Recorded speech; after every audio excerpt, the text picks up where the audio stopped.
Hey y'all, good morning. Today's devotion is from Genesis chapter 17. I read verses 9 through 14, and God is speaking with Abraham about the covenant that he made with him, and he's letting him know that he too has a responsibility when it comes to upholding and maintaining this covenant.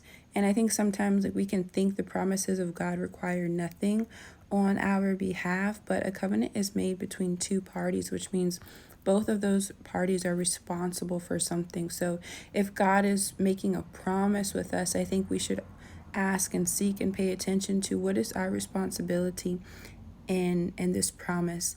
And God told Abraham that Abraham's responsibility was to make sure that all of the kids, babies who were born, all the males, would be circumcised. And that's really symbolic of like it's their flesh being cut away.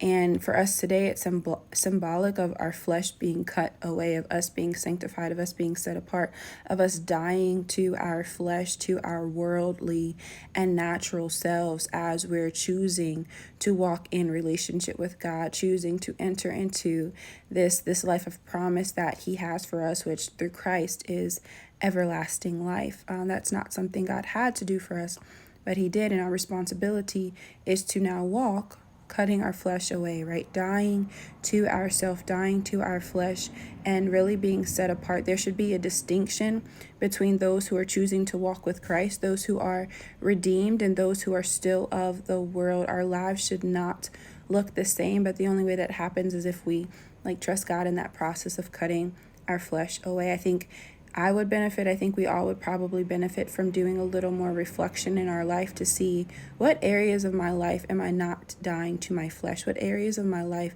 am I still allowing worldly and sinful and like human nature-y type of ways to exist in my life, and then to be intentional about cutting that stuff away so that we can walk pure and blameless before the Lord. You guys have a great Friday and a wonderful weekend. Bye, y'all.